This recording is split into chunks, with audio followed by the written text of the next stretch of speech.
from his brothers. Now when Ham begat his firstborn Cush, he gave him the garments in secret, and they were with Cush many days. Cush also concealed them from his sons and brothers. Big secret. These things are highly prized, let me tell you. And when Cush had begotten Nimrod, this other child from this other wife, he gave him those garments through his love for him, and Nimrod grew up, and when he was 20 years old, he put on those garments. Now, and Nimrod then became strong when he put on the garments.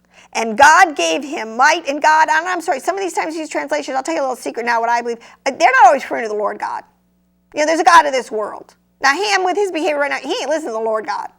Trust me, he is not listening. This is the God of this world, gave him might and strength, and he became, some translations say it, a mighty hunter before the Lord, or I'm actually starting to read the verse from our Bible from memory, but it says, and God gave him might and strength, and he was a mighty hunter in the earth. Yea, he was a mighty hunter in the field, and he hunted the animals, he built altars, and he offered upon them the animals before the Lord. Now listen, there is so much apocryphal understanding of this thing, I'm not even going to go there, but what I wanted you to understand, it is through this child, Nimrod, that was had through Cush and this other wife. It is by giving them these garments that Nimrod is changed. And I'll tell you what, it's in tons of other texts, and I have it here. See, they wreaked such genetic havoc in the antediluvian world. People, this is changing your DNA. Listen, today in this world, you know, and it's kind of funny to me. Because everything in the culture, the books, the movies, the TV shows, is all about monsters and dragons and wicked people, and they're just like parading in your face all this stuff, which is really nothing more but antediluvian and history, prehistory, and they can just fantasize this stuff, make people's fantasy, and they're not making it up, people. A lot of this stuff, this is not really made up. This is, so whatever. So Nimrod strengthened himself up, and he became a mighty hunter before. And if you read it, he's a hunter of souls, men's souls. This, you think X-Men? You think this whole concept of changing your DNA and enhancing it, genetic enhancements? They're trying to get people to do this today. They're trying to make designer children. They're trying to tell you pretty soon, oh, your memory? Oh, wait, you're listening to your memory. Oh, well, look, we have a gene for that. You know, we can just insert this genetical that'll just bring you back or just bring you all this memory. They can design your children. Well, we'll just kind of mix it up in a little petri dish there, and, you know, we'll make your blonde, blue eyes, whatever you want. Do you want to be like Shaq O'Neal? You know, you want to be hit a basketball from 50 feet away. What do you want? You know, you want what kind of genes you want for your kid? People, this is what we're talking about. We have to stop acting so stupid. If you don't have the fear of the Lord, if you think that you can genetically re-engineer the things that God has put in place, I have nothing to say to you. I mean, really. Biblically, you are called a foolish person, a blockhead, someone who does not want wisdom and instruction, okay?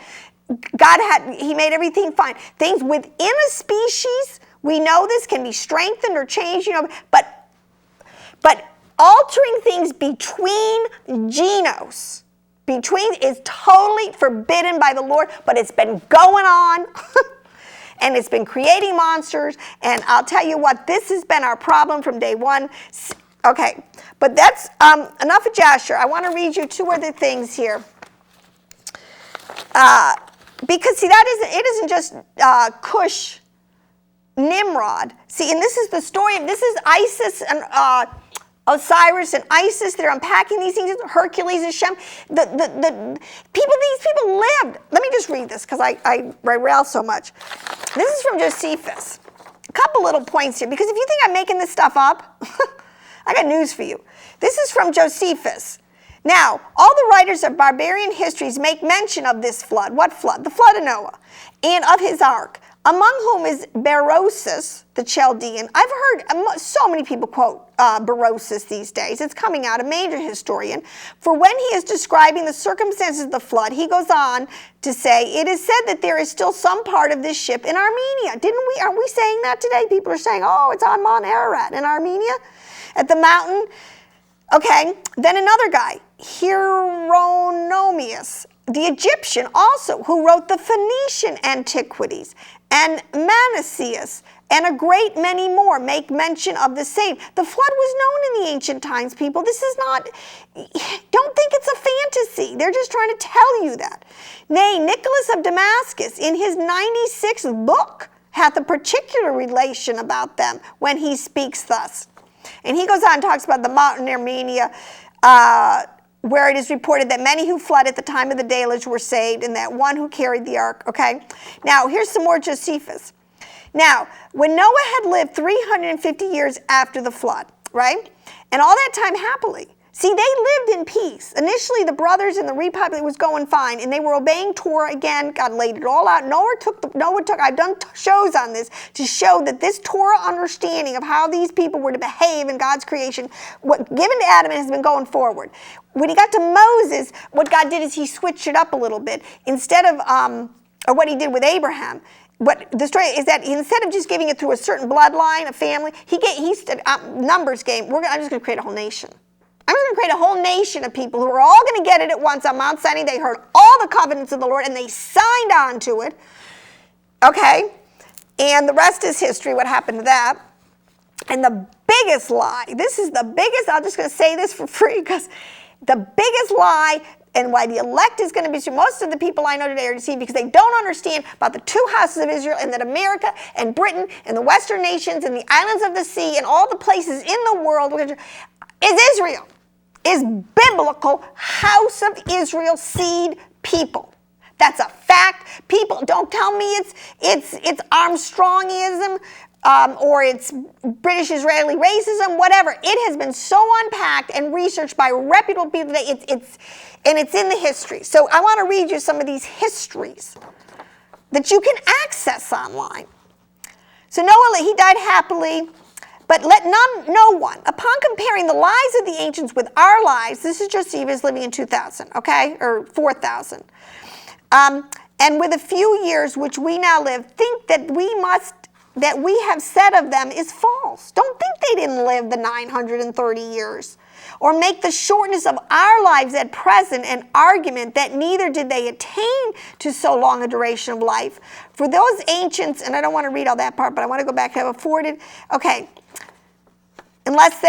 for the great year is completed in their interval. Now, I think what refers to the great year is 1,000 years. 1,000 years is a day is 1,000 years.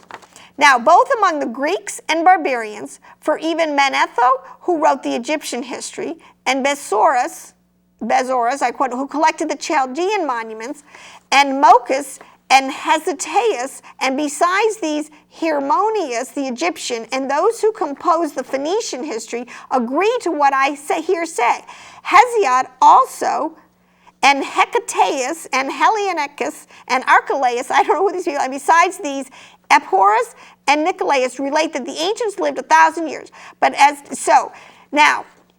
he says, now the multitude were ready to follow the determination of Nimrod and to esteem it a piece of cowardice to submit to God.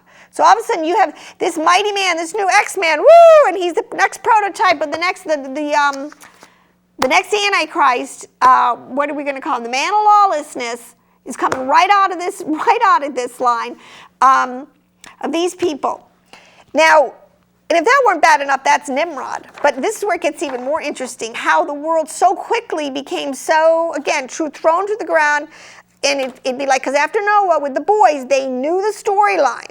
No, they lived through it. They were old enough. There's probably one thing in the movie. These boys lived pre-flood and they lived after the flood. They knew what happened, what it was like, and now the peace that was in the earth again, and how they were repopulating, and the laws of God, and God had, by lot, given them all big portions. Everybody had his piece of the pie. Everything was fine. It says here in the book of Jubilees, another great book people should read. It recounts the story of Arphaxad, who had a son by Rajua named Canaan. Not to be confused with Canaan, the son of Ham, because there are two Canaans in the genealogies and you have to keep them straight, just like there's two Naamas. This has been a trip up for people. In the story of in Enoch, in Noah's wife, okay, you got to keep these names. There's two Enochs in the story where Cain's got a son, Enoch, and and there's one in the righteous line. You've got to pay attention to the details. This Canaan came under the special tutelage of his father and learned the art of writing. One day on the foothills, he uncovered a stone stele with writings, which is one of these stone hieroglyphics. Okay, we find them all over the place. He found one then, after the flood, but started sticking right up out of the ground. He uncovered a stone stele with writings which he soon identified. How could he identify? Because he knew the story. As the writings of the Watchers. The other lie I'll tell you, another one, they want us to think all these people were stone cavemen. Oh my gosh, that's the biggest lie. That's a funny one too.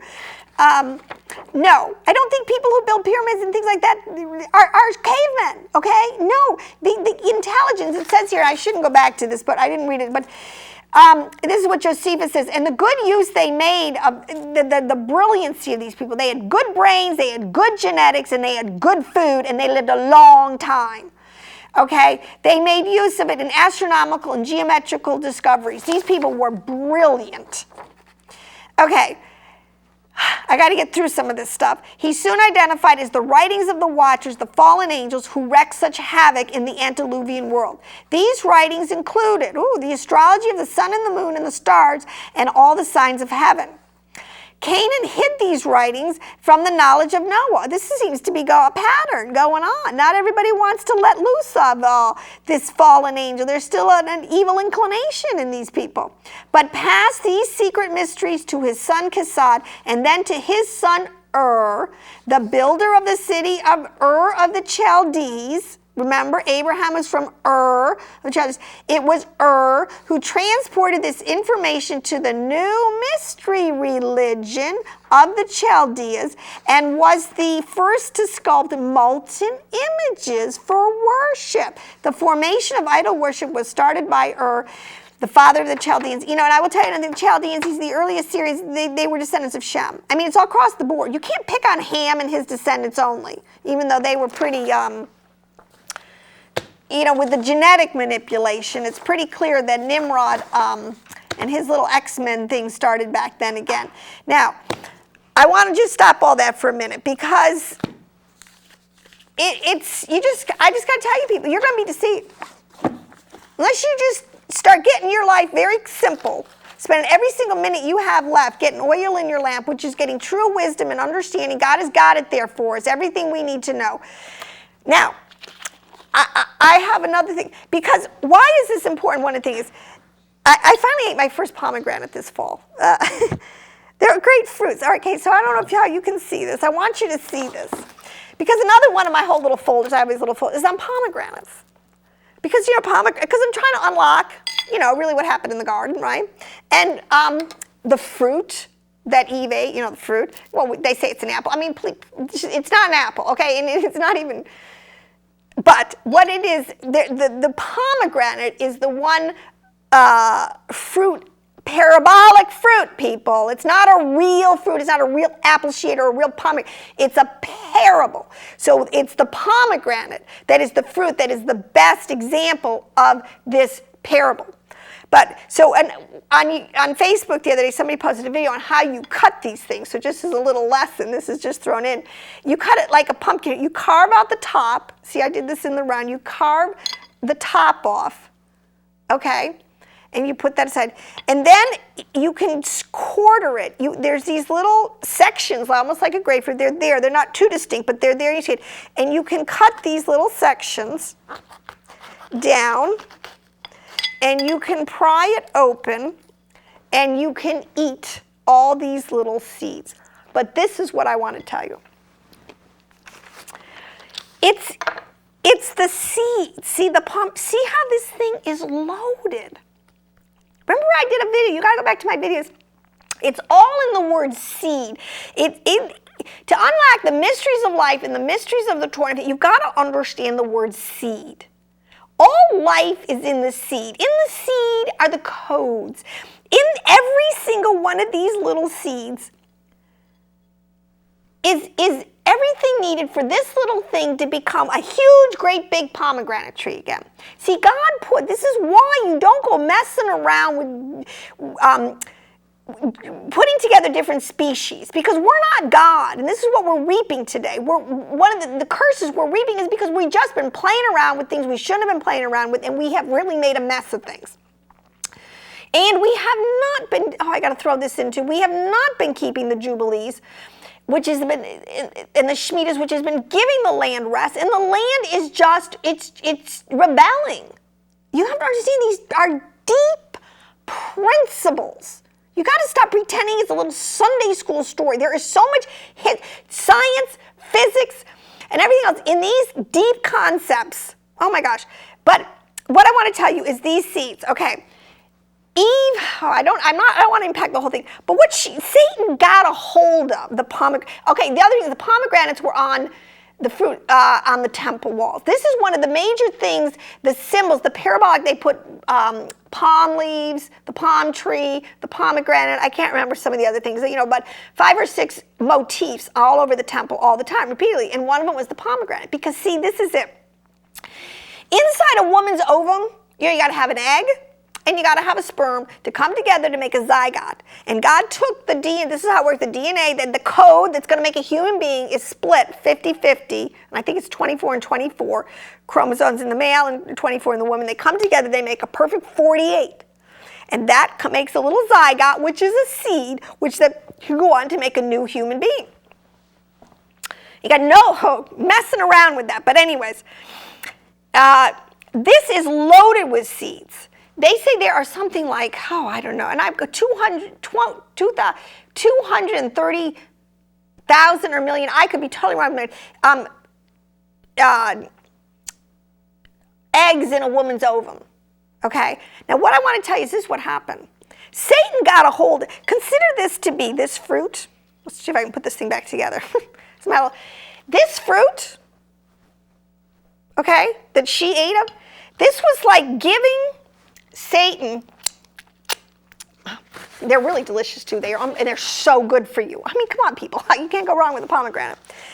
All these seeds represent, in a way, all the human souls. Every soul. Remember, God became the God of this world. He got everything. Everything that was Adam's. He didn't just get the world. He got all the souls. All the progeny. Everything that they were capable of reproducing. I'm running out of time. They got. Satan got. He owns us. Let me tell you what, this is the point. He owns you.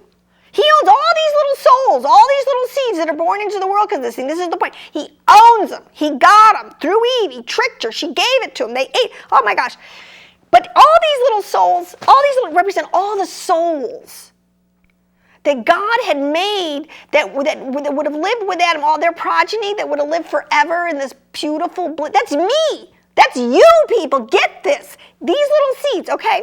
Now, I have this little quote here, too, and this is so illustrated in Ezra, Zech and Ezra. Great book to read. Ezra's Ezra and Nehemiah. Ezra's one of the prophets, but he wrote a bunch of other work that, you're not going to get in your Protestant Bible, but it's in the Deuterocanicals and a lot of other places. But he was talking to God about this. He was so upset. He lived during the time of the Babylonian exile, and he got exiled, and he was like, just end it now, God, please. We're just done. I can't take it. You kicked us out of the land. The temple's gone. The people are dispersed. He said, it's not my fault. End it. And God said, well, I can't really do that. And he's like, why? Just end the misery now. And God comes to him and he says to him, he says, and he said, thou mayest not, and he answered and said to him, God said, thou mayest not, you may want to hasten more than the Most High. I'm going to have to paraphrase this. For thou art hasting for thy own self. But the Most High is waiting patiently for the harvest for the sake of many. Because see, what happened was there's still a lot of souls that had to be born. They had to go, everybody had to get born, go through this life, and then get the ticket out and back to their first estate. That's how it is. So your soul, everybody's soul is here. It's got to be born. That's what God's waiting for. That's the time of the Gentiles. Everybody who was in this little pomegranate, in this little seed, this little apple, or whatever you want to call it, who was affected by this fall, has got to be born and be able to make their choice, and then God is going to come, boom, it's going to be a very quick wrap-up. It's a harvest. It says, unless, therefore, that which is sown be reaped, the harvest, and the place be removed where the evil is sown, and I'll get into that,